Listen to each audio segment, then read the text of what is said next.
जय बाबा नीम करौली की, जय हनुमान जी महाराज की। दोस्तों, क्या आपने कभी सोचा है कि सिर्फ एक वाक्य, एक सफेद कागज और कुछ श्रद्धा आपकी जिंदगी को पलट सकती है? क्या ऐसा संभव है कि सिर्फ 3 दिनों में ही आपके सभी अटके हुए कार्य बनने लगेंगे? आज हम आपको ऐसा रहस्य बताएंगे जिसे जानने के बाद आप भी कहेंगे यह कोई साधारण उपाय नहीं है, बाबा का चमत्कार है। इसीलिए इस क्रमांक को पूरा अवश्य सुनिएगा ताकि संपूर्ण जानकारी आपको मिल सके। प्यारे दोस्तों, हजारों वर्षों से संत महात्मा सिद्ध पुरुष ऐसे उपाय बताते आए हैं जो विज्ञान से भी परे है परंतु अनुभूति से सिद्ध है। आज जिस उपाय के बारे में हम बताने जा रहे हैं वो भी एक बाबा की कृपा से सामने आया है जिनका नाम लेने मात्र से ही कार्य सिद्ध होने लगते हैं। दोस्तों, उत्तर भारत के घने जंगलों में एक तपस्वी बाबा निवास करते थे जिनका नाम है नीम करौली बाबा। कहा जाता है कि वर्षों तक अपने अनन्य भक्तों की रक्षा के लिए, उनकी मनोकामनाओं को पूर्ण करने के लिए बहुत से अद्भुत और बहुत से क्रियात्मक कार्यों से अपने अनन्य भक्तों का हृदय परिवर्तित कर देते थे।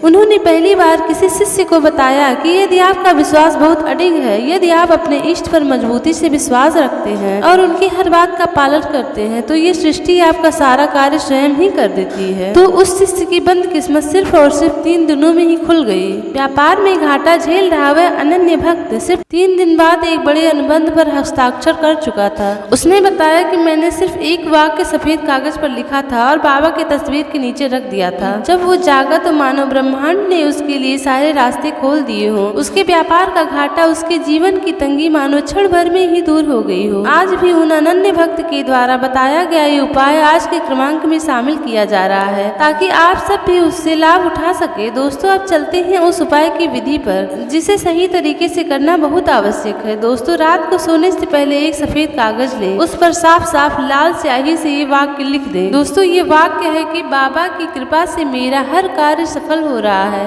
अब उस कागज को अपने सिरहाने तकिए के नीचे रख दें। इस क्रिया को लगातार 3 रात तक करें और तीसरे दिन जब सूरज की पहली किरण आप पर पड़ेगी तो आप पाएंगे कोई अदृश्य शक्ति आपके जीवन को दिशा देने लगी है। दोस्तों, इस उपाय को करते समय कुछ नियमों का पालन करना बहुत जरूरी है। पहला नियम है कि कागज एकदम साफ और बिना किसी रेखा या निशान वाला हो। दूसरा है लेखन स्याही जो आप प्रयोग करेंगे वह लाल रंग की ही होनी चाहिए क्योंकि लाल रंग की स्याही इस बात की प्रतीक है कि प्रेम और श्रद्धा अटल है और उसी के अनुरूप आप महाराज जी को ये अर्जी लगा रहे हैं। और तीसरा ये है कि किसी को ये उपाय बताते समय उनकी श्रद्धा जरूर परख लें। और चौथा है कि लिखने के बाद उसे दिल से स्वीकार करें, न कि इसे महज एक क्रिया माने। और पांचवा है कि तीसरे दिन सुबह वो कागज जलाकर राख को किसी पौधे में डालकर संकल्प ले। ये संकल्प विसर्जन कहलाता है। दोस्तों, अगर इन 5 चीजों का आप ध्यान रखते हैं तो ये उपाय बहुत दिव्य है। दोस्तों, बाबा का एक प्रसिद्ध कथन है कि कर्म करो लेकिन संकल्प के साथ। दोस्तों, इस उपाय का जो सबसे बड़ा रहस्य है वह है श्रद्धा। तो आज ही रात इस उपाय को करें। हो सकता है कि आपके जीवन की सबसे बड़ी सफलता सिर्फ 3 रातों की दूरी पर हो। अगर आपको ये वीडियो प्रेरणादायक लगा हो तो दूसरों के साथ साझा जरूर करें और हमें कमेंट में बताएं कि आपने क्या क्या किया और क्या अनुभव किया। जय बाबा नीम करौली की, जय हनुमान जी महाराज की।